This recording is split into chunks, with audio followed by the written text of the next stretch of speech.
미세먼지로 먼지. 환기 못할 땐 가정용 산소 발생기 오트로 너무 답답해. 실내 공기가 답답할 땐 가정용 산소 발생기 오트로 집중 안 돼. 우리 아이 공부방엔 가정용 산소 발생기 오트로 여러분 안녕하십니까. 주식회사 오토의 대표이사 이병입니다. 오토쇼 시작합니다.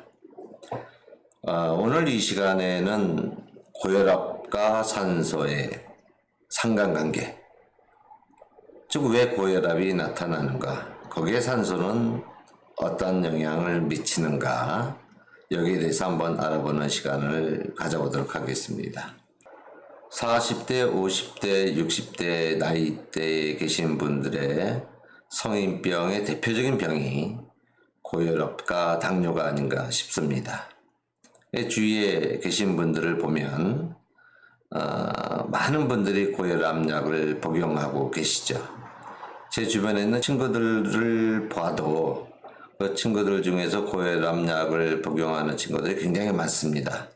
그래서 제가 생각하기엔 한 60% 정도는 아마 고혈압약을 먹고 계신 게 아닌가, 이럴 정도로 고혈압은 우리 현대인의 성인병의 대표적인 병 중에 하나가 아닌가 이렇게 생각을 합니다.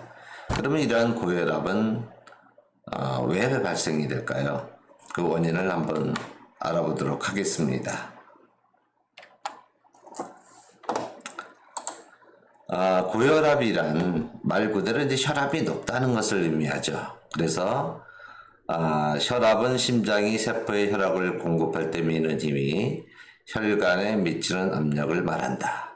그래서 한 140 정도 이상의 수치가 나오면 의사분들은 우리에게 고혈압약을 복용하라라는 처방을 내립니다. 그래서 우리는 의사 처방에 의해서 고혈압약을 복용을 하게 되죠. 근데 혈압이 높다는 것은 세포에 산소 공급이 잘 안 된다는 것을 의미합니다. 우리가 호흡을 통해서 산소를 우리 몸에 필요로 한 장기나 세포 단위까지 보내주는 어떤 그런 역할을 하게 되는데요.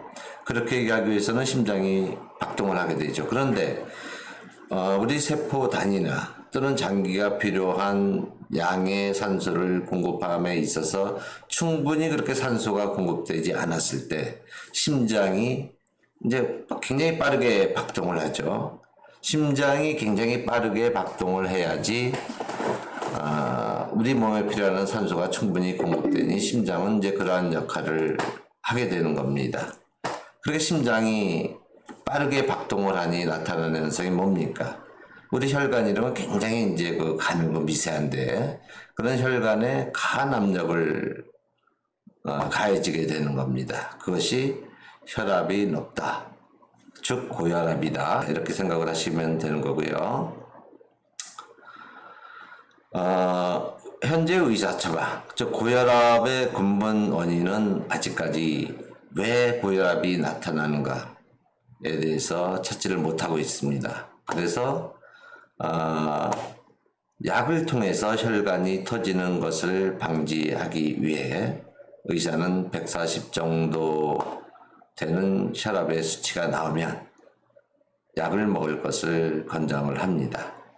근데 이제 우리가 약을 먹는다고 하는 것은 우리 몸에 3가지 정도의 영향을 미치게 됩니다. 즉 혈압약을 먹는다고 하는 것은 심장을 느리게 뛰게 합니다. 왜요? 심장이 빨리 뛰다 보니까 혈압이 높아져 있는 거 아닙니까? 그래서 혈압을 낮추기 위해서 심장을 늦게 뛰게 하면 당연히 혈압이 낮아지겠죠. 그렇게 하기 위해서 혈압약은 심장을 느리게 뛰게 하는 효과가 있고요. 또 혈관을 확장하죠.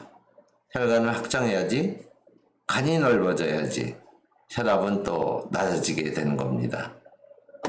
또 어떻게 하죠? 수분이나 염분을 배출해서 또 혈압을 낮아지게 됩니다.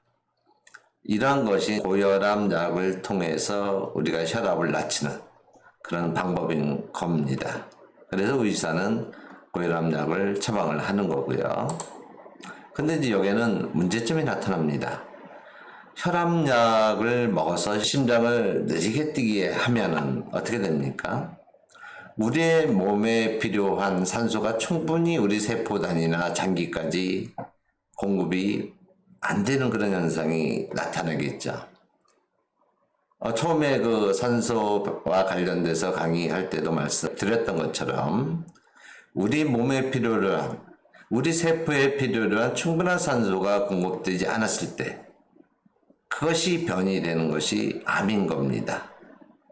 그래서 독일의 오토 바르부르크가 말씀하신 것처럼 모든 암 발생의 원인은 산소 부족에서 비롯된다라는 명제, 그 부분에 또 해결이 되지게 되는 겁니다.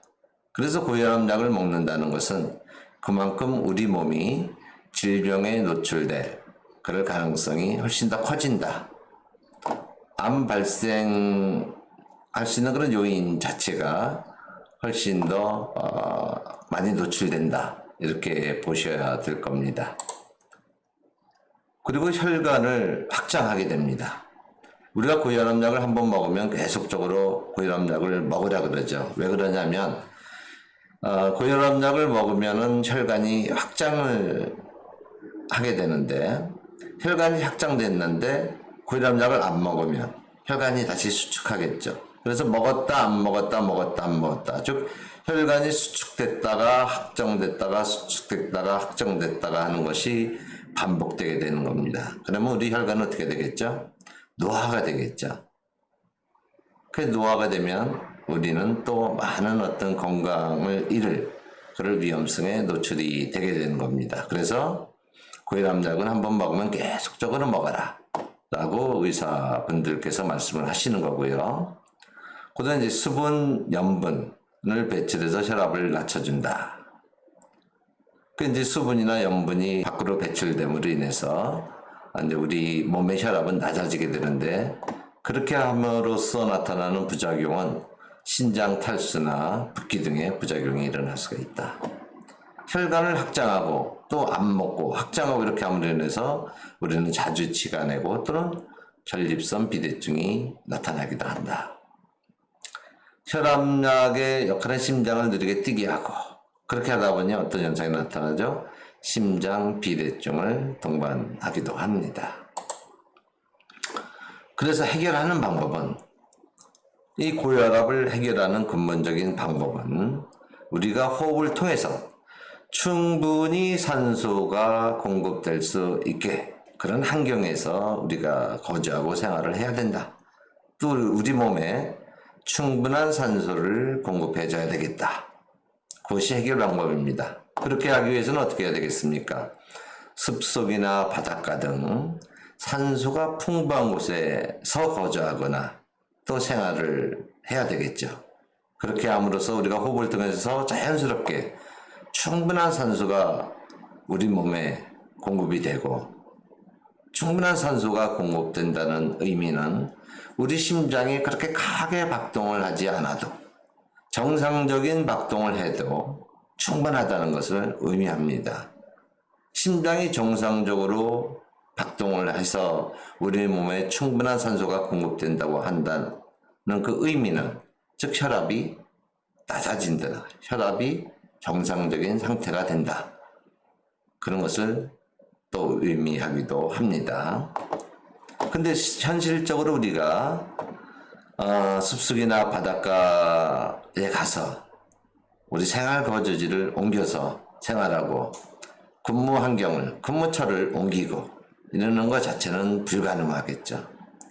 그러한 곳에는 우리가 산소 발생기 등을 통해서 충분한 산소를 우리가 실내에 공급을 해서 산소가 풍부한 공간을 조성해야 되겠다. 이것이 아마 현실적인 방법이 아닌가 싶습니다. 고혈압, 산소가 정답이다 라고 윤태호 박사님이 이렇게 책을 내서, 아마 그 2차에 걸쳐서 책을 내신 걸로 이제 알고 있어요. 중국판을 낸 거죠.